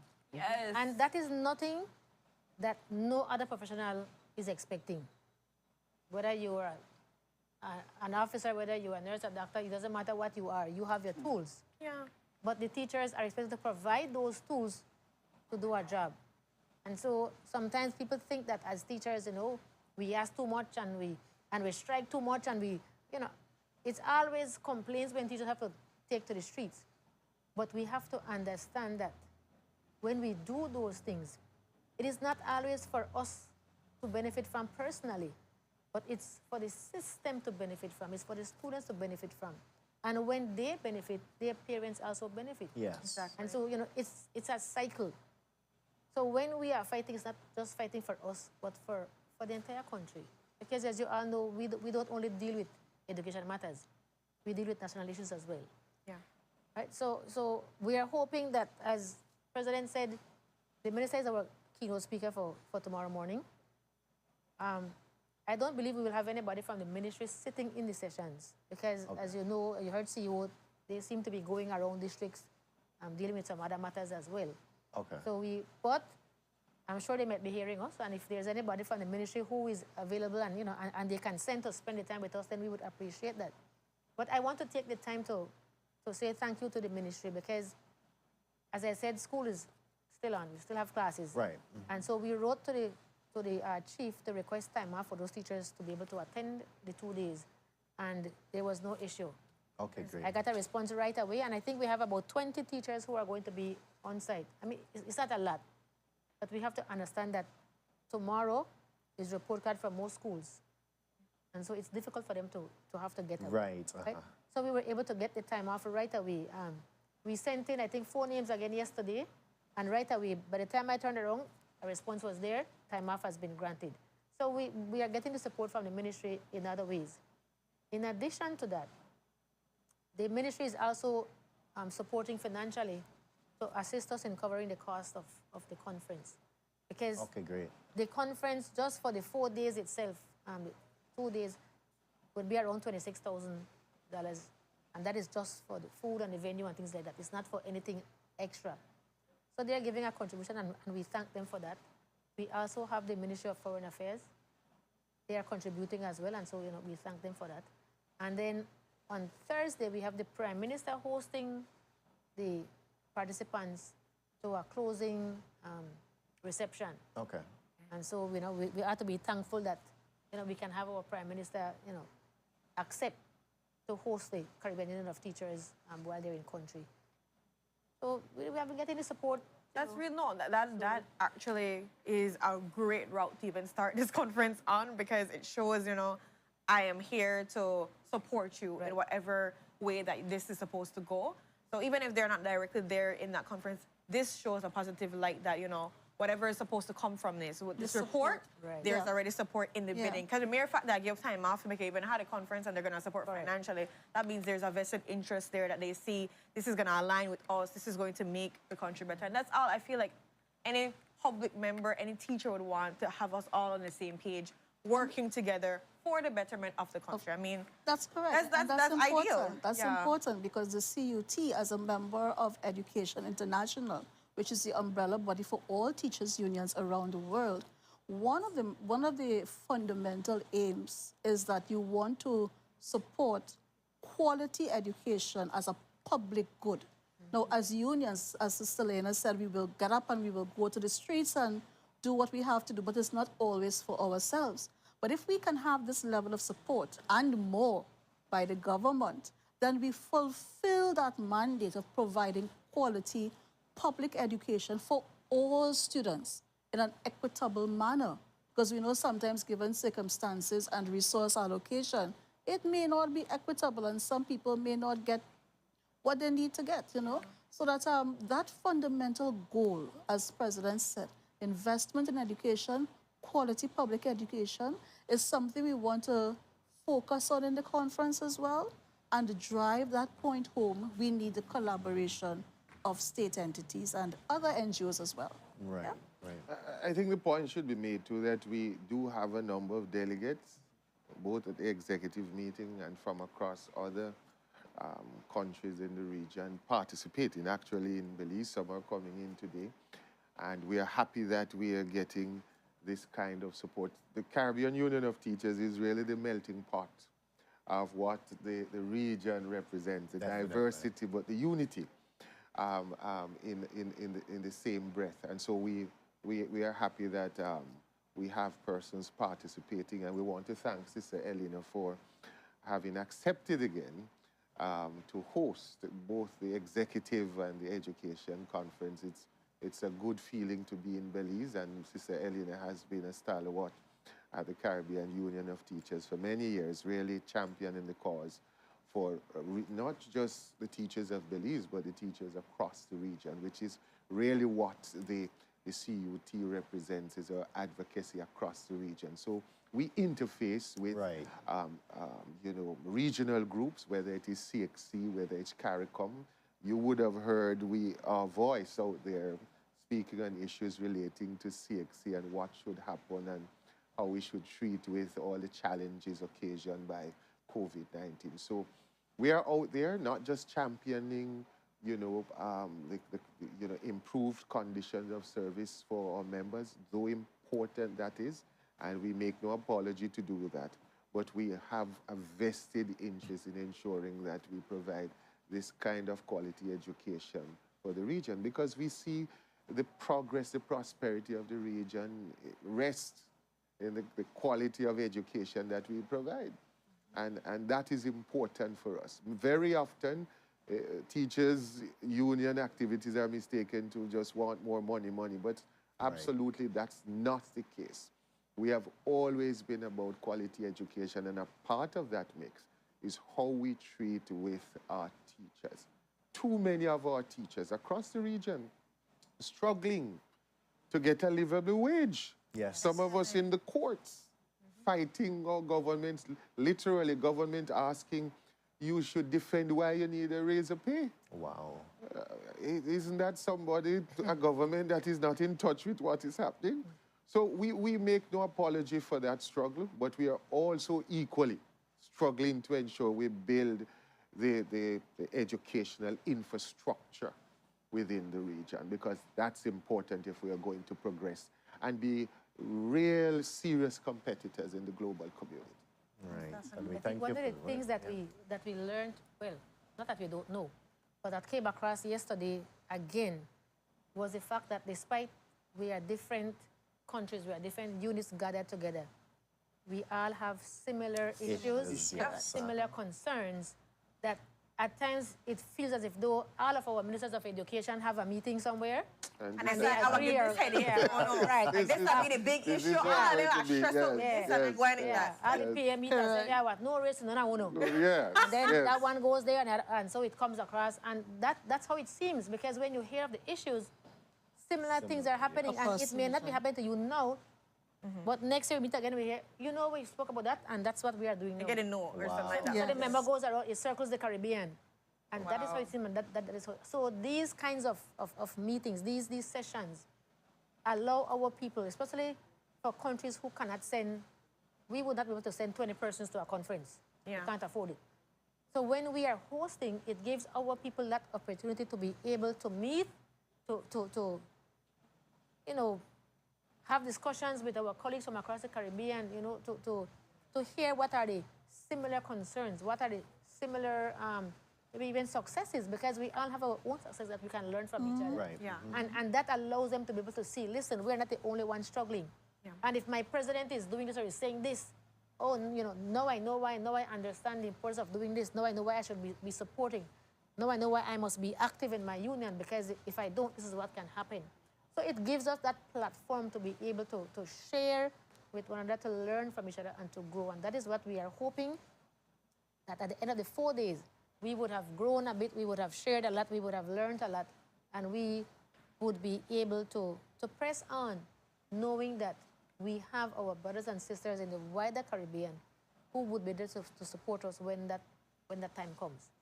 So just to share with you before, because I see you have other guests already, it's not just about working. Yeah. We are Caribbean people. Yes. It's Christmas time. So now, Bram? Yes, you have Properly. a Bram. Yes, man. Christmas Yes. Belizean way. Yes. So, since I said that, if there's anybody out there who would like to donate something to have our teachers from the Caribbean, enjoy a fun time in Belize, or who want to contribute to the conference, you may want to give something, a donation, or maybe contribute even financially to this conference for our Caribbean teachers. BNTU office is right there. You can call me 613-4811. You can call the office 223-4811. Make a contribution towards the BRAM or towards the conference. So on Tuesday, tonight, we have the opening at House of Culture. Okay. And then, as I said, on Thursday, the Prime Minister hosts the closing ceremony. And then on Friday, we do a little tour. We're not going very far. We are going to be doing Travelers. Okay. Okay. And then hopefully we take them to Old Belize. Okay. For them to have some fun for the rest of the day. And then Saturday, most of them would For return the home. Bram, I want to hear some Belizean parang music. I was very want thrilled. your dong? I was very thrilled when I walked into the airport and I heard what is our local parang music. So I would like to hear the Belizean version you of will it. hear that. Drop down We just music. have to make sure on not sit down on a seat when I hear the music. At all. That's not proper. At all, You at got all, the at case all. when I have to go home. On need to make sure on dance and on sweat out on All hear right. everything Of course. properly. Of or else course. Of we'll not course. come back. And they can't go ask for no eggnog, right? No. No. We don't have, yes. We don't believe in eggnog. We're not from, you know. Punch a creme. We call it punch a creme. Punch a creme. Punch a creme. Okay, so we don't want punch a creme. We want what we want? Rum popo. Popo or rum. Popo out there, yes. Okay. Send the rum See, we popo learn. over And to. as we're wrapping up this session, we would like to thank you all for this conference, a very important conference. And Ms. Elena, more importantly to you for your leadership of the BNTU as well. We do understand that you've indicated your retirement. My term ends in June.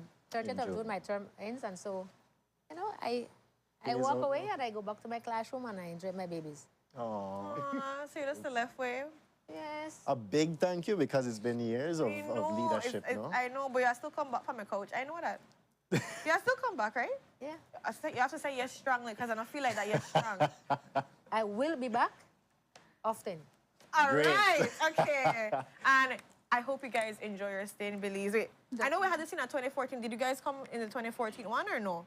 I was here in 2014. So, Dr. Anderson. Yeah, this is not my first visit to Belize. Okay, that's But what I for Christmas, said. broke down? First, yes. All yes, right, yes. there All we right, go. all right. You need to get the proper Christmas Yes, session, yes. right? After on done get the good work out, the reports and everything in. Want to celebrate the reports, right? Absolutely. So Yeah, have fun definitely. and enjoy your stay here, and continue the great work all of you guys are doing to make sure we have quality education because that is everybody's business. It's a necessity in every single Caribbean country, and we're hoping that we can move forward all together collectively, stronger and better. Yeah. Thank you so Thank you, very pleasure. much. Thank Thank you you so for very having much. us. And thank you to the BNTU for hosting us. Yes. Thank you, Pleasure. thank you. Yeah. And with that, guys, we go to our next commercial break, and we will be right back. Will we be with eggnog? No, of course not, guys. Rum popo. But stay tuned.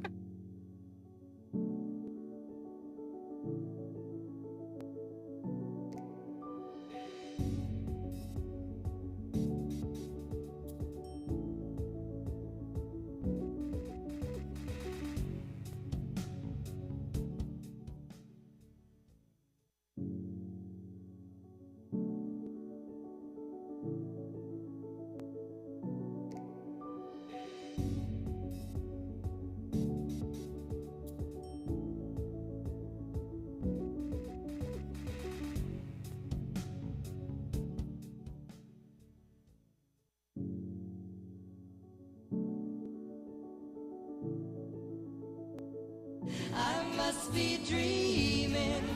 Oh no, honey bun, you're not. Everything you hear so far, that's true. Delta Store has a new look.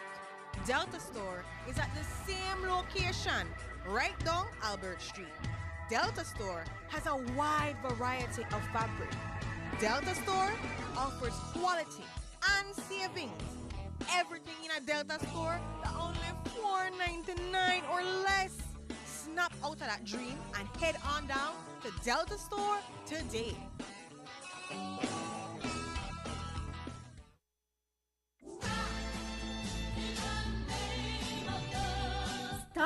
Stop, love.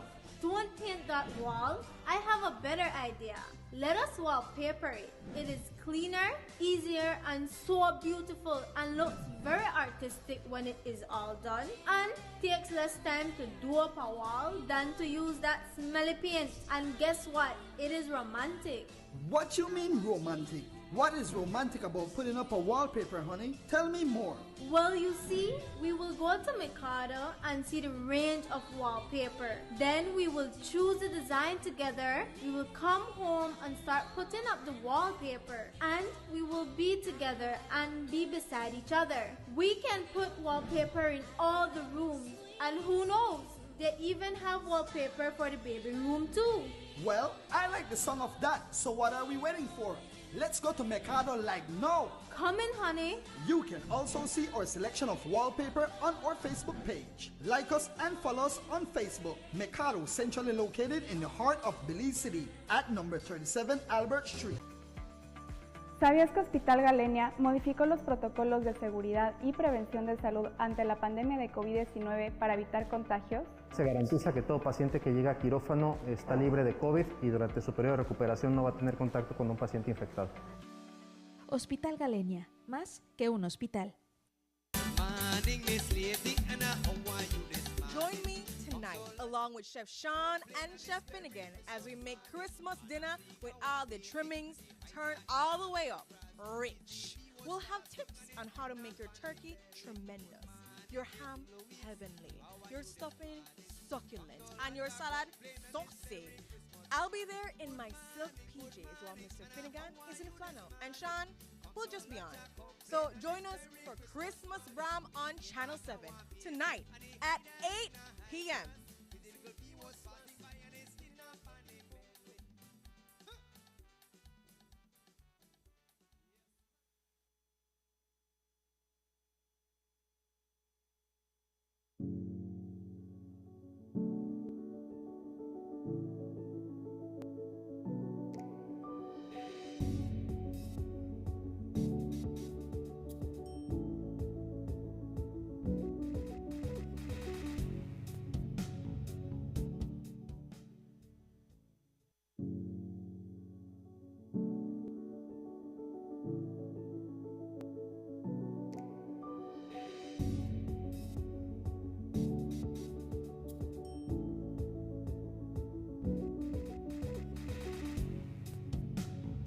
Good morning, beautiful people out there. Welcome back to Sun Up on 7. Just before the break, we were, bramming with the teachers because they have their conference beginning tomorrow, and we're expecting amazing things from them. But we're jumping into our final segment for today, and we're here joined with Mr. Lindbergh Smith, no stranger to our coach, from Smitty's Natural Blend, and he's here discussing, the giveaways and everything like that, what happen right now. Good morning, Mr. Smith. How are you? Morning. It's a pleasure to be here, man. All right. But just say, come back already. That means you like this coach and that you got good news to it. I love them kind of conversations because it means positivity today. Float running in the air. All right, that's true. So tell us a little bit, last time we saw you was about the pop-up shop, and we're talking about your business and how things have been going. So just give us like a little brief background of what's been happening lately since the pop-up shop, and just, how was that in general for you? Well, the pop-up shop for us went very well. I think beverages on a whole is always something to have. Yes. People get tired, people want to consume, people are eating, and so that is always a plus wherever you're at. But for us, it was a good experience. In recent times, we have been all over the place, almost every event. So we're just out there promoting awareness, getting name out there, that people know that, guess what, there's a real good, healthy beverage on the market. Ooh, yeah. There's good options. So don't just stick to what you know, try something new. And the good thing about our juices is that we have so many flavors. We have the twists, we have the fusions, we have the plain. So if you're not so tempting to go for a twist because you're not too sure, then stick with what you know. But guess what? You have the option. Yeah, right. I give you the option. But the thing is, like I've always explained and described to my customers, the plain juices are just exceptional. Yeah. They take you straight to Heaven's Gate. But if you want to go inside and view how heavens look, try the twist. I love it. I love that. That's a good branding and advertisement right there, So that's basically what's going on at Smitty's. Since we started out, it has always been very good for us. I can't say we have had a bad experience. And I think one of the things that contributed to that is the genuineness of the product and the quality of the product. Like I always tell myself and my colleagues and workers, if I will not drink it, then my customers will not get it. Yes. Yeah. So I have to be satisfied with that product going on the market because I want, when you taste it, I must get it again. Yeah. So that's the idea behind what I do. So this is what I do for a living. This is what I do. I juice, I study juice, I research juice, I live juice because That is what I want to give to Belizeans. Great. And the idea behind it too is because when you look at Belize and when you look at the Caribbean and the statistics within the Caribbean, we suffer a lot from illnesses, things that could be mitigated if we consume and live a healthier lifestyle. And so we have diabetes, we have cholesterol, we have hypertension, we have poor blood circulation. Sometimes our moms and dads, as they age, they become constipated. And so we realize that some of the blends we do help with some underlying health issues. Right. In fact, I can go back to tell you, when I was at the Credit Union League, I have a co-worker who was always suffering from allergies, and she was always looked stuffy and something like that, right? She right there. And I convinced her, right? I said, guess what, Jax? Why don't you try our lime? Our lime blend is specifically for that. And after about a month or so of taking a small bottle, a 12-ounce bottle every day, one a day, she realized that, hey, sounds just like me and you. No more allergies, no more stress, no more pressure, cholesterol. She is just functioning quite fine. And Smithies must be doing it good because what else? She mentioned, I'm not taking anything more but just your juice. Wow. There we go. So the juice is the medication alone, the natural medication. Natural medication that you need. And then we don't use sugar. We really use honey in our products. And and I go back to say, when you were growing up as a child, and even now, you have cold or flu, mommy would give you that honey and lime. Yeah. Take that to help you out with the mucus and everything. Right. And so the lime juice, from you pop our lime, it's strong, it's tasty, it's sour, everything at the same time, but really helps with something else. And I say, after 5 minutes of drinking a lime, tell me how you feel, especially when it's Charisse rated is a save me a lime. Please, they never bring no lime today. This a lime? No. We need a little lime. I need a little lime. You need a little lime. No problem. I can get that for you, don't worry. She always, every morning, they're like sneezing and like sniffles and... So she, Renata. And I would prefer to do that than take any medication. Because that's the thing too as well, why I think natural juices is a way for many people to go. Right. That's a route they want to go because it's natural. Like nothing better than not have to put any kind of medicine in your body. Because those have underlying issues too and side effects and stuff like that. And you want something that's going to be, pure. This stuff on the earth. Go directly into my body and come out and everything, Right. So I think that's beautiful in itself. And guess what, right? So since you suffer from those allergies, so if you buy 1 gallon of juice, what? Giveaways, Mr. Smithy? Yes. Talk to me about that too as well. Yeah, even though we're pretty young, I always feel it's a good gesture to give back to your customers because without them, you will not exist. You need them to support you. You need people to buy into your ideas and philosophy and dreams. And this really works. So what we do, we have a three-tier prize approach, so nobody's left out. For every gallon of juice that you purchase from Smithy since the 1st of November right through to the 22nd of this month, you get a chance to win an overnight stay for 2 with breakfast at the Senglasa Resort. So I think that's quite a good catch. Yes, definitely.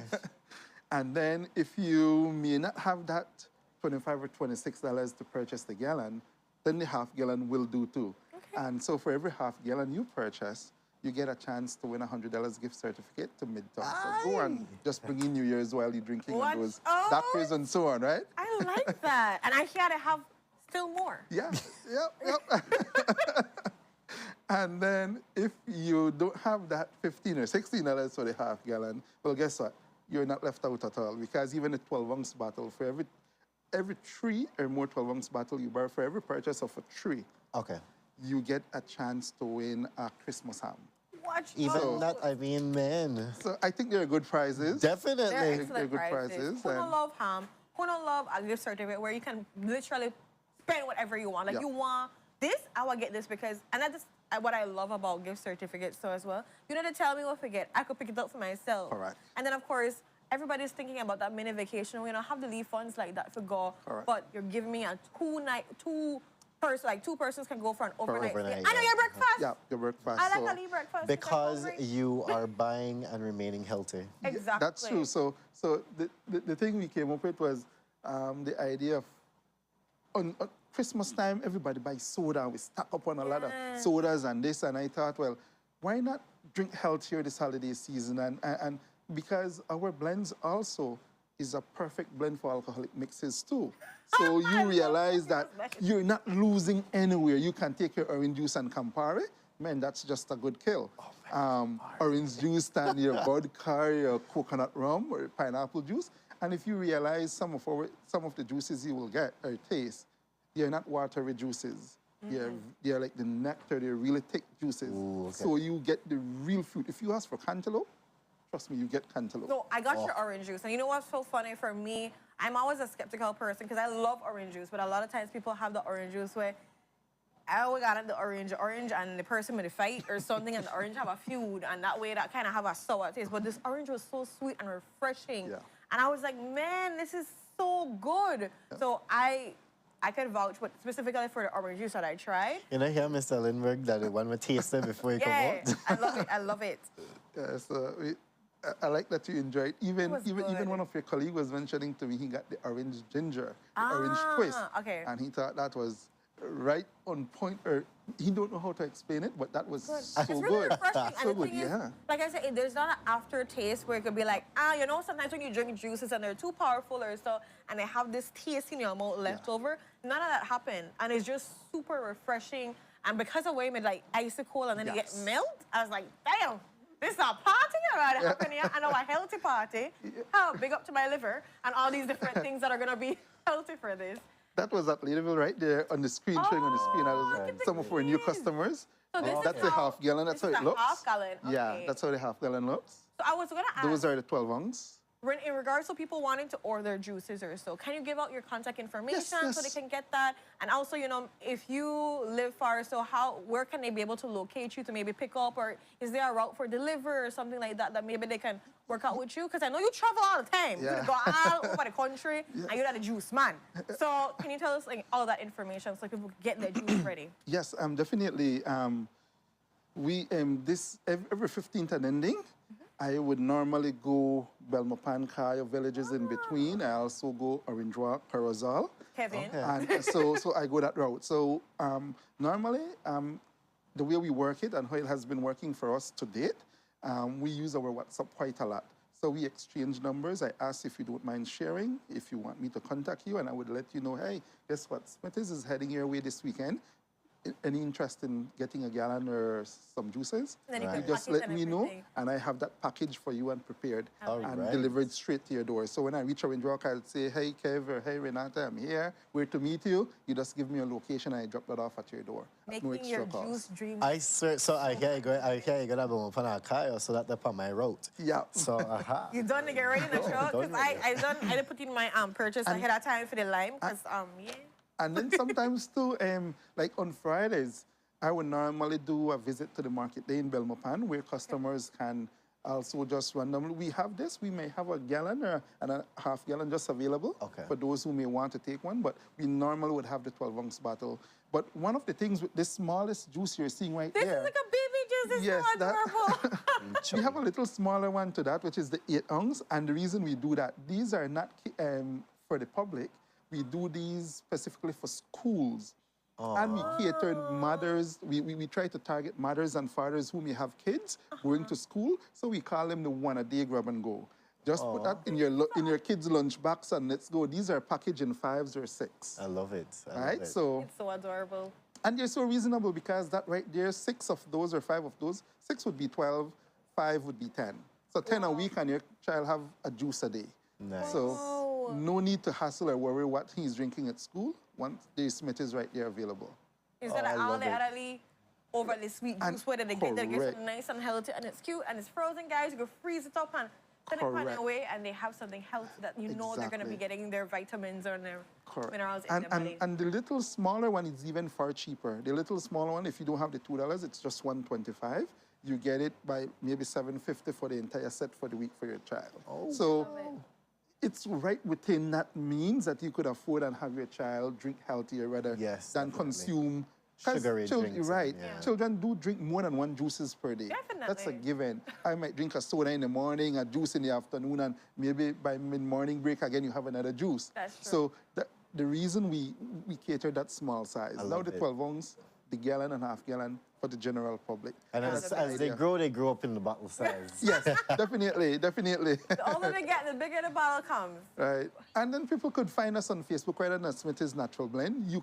Once you see that logo and that face, you will not miss it. Because even if you don't remember, I know this guy. You know, yes, you're right. Remember. So we post there quite regularly. We try to almost put things that we do there often. Sure. So you can reach us there. Our contact info is right there, which is 615-2232 or 608-1727. You don't have to call, just WhatsApp or text. We respond almost immediately. Great. I love it. Yes. So guys, get your Smith's gallon, half gallon, your ounces, and all these things. And make sure you get the chance to go into the raffles. There are numerous prizes that you can win. Yep. And you know what? It's also just giving back to yourself, your body. It's a healthy way of living. Surprised to live on, no? Wow, he's like, this is new. This is healthy. What is Brandon doing? Regenerate. Let's do it. Regenerate. And in fact, that pine, this small one that I bring, one of you today will have that one. That's a pineapple twist. That's pineapple. This little one? Yes, that little one. You can't get that. He's allergic to pineapple. Okay, so that's a pineapple with some ginger, a dash of orange in it too. Okay, I have a little twist there. I'm going to twist to my roux. Then the other one is a plain orange and tamarind. I love tamarind. Yes. So okay, you go have it one time. You could have that one. I've been eyeing it. But we must wrap up the show. We're unfortunately out of time completely. And so, guys, thank you so much, Mr. Smith, for being here. Please go on the Facebook. Please message him on WhatsApp. He does different routes for those people that say, man, I can't get my juice here so far. No, darling. He's going to be doing routes 15th and ending. Talk to him. You can get your juice delivered right to your door. You half gallon, your gallon, whatever it is that you want. But make sure you reach out, man. And especially for Christmas, like you mentioned, lemonade and all, I think they're nice and everything, but it's not really healthy towards you. So stock up on something that's going to really support you, your family, a healthy way of living. And for people who want to mix their drinks, we got juice for your toe as well. Not shy away from it. And, you know, even if you do a little liquor, you have a little juice to help balance it out, a little equilibrium in your life, right? But with that, guys, we've come to the end of the show. I just want to wish you all an amazing, tremendous Tuesday. Remember, if you drink your Smith's juice and mind your own business. I like that little plugginess. Guys, and just a reminder that tonight is night 3 of our Bram. And tonight will be what? Food and drinks. And who we have? We have one segmented who? Chef Sean and Chef Finnegan are in the segments, and they're all, oh my gosh, guys. You've seen at the commercial. Oh, they don't see the commercials. The tease definitely something there. Will he slap the turkey again tonight? We don't know. You know Stay what? tuned for I didn't that. even ask them. Anyway, Wait, and besides that, I mean, what? More giveaways for Onoto? A lot more. We got rum popo, we got black cake, we got white. We got the cakes of the cakes. And so make sure you tune in, guys. Make sure you get ready for Eat Through the Screen in your own mind, because we want to eat it for you. But no, we got your back. So stay tuned, and thank you all for watching. We'll be right back tonight. No, tonight, yes. Go be great until then, Belize. Join me tonight, along with Chef Sean and Chef Finnegan, as we make Christmas dinner with all the trimmings turned all the way up rich. We'll have tips on how to make your turkey tremendous, your ham heavenly, your stuffing succulent, and your salad saucy. I'll be there in my silk PJs while Mr. Finnegan is in flannel, and Sean will just be on. So join us for Christmas Bram on Channel 7 tonight at 8 p.m.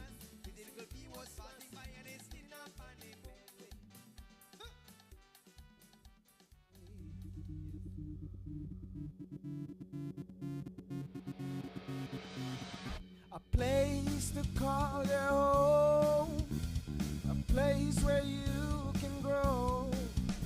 Stand by me and we'll take flight. We'll be there at morning's light.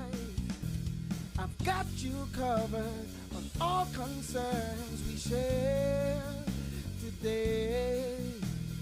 You will discover how the world turns each day. When the sun comes up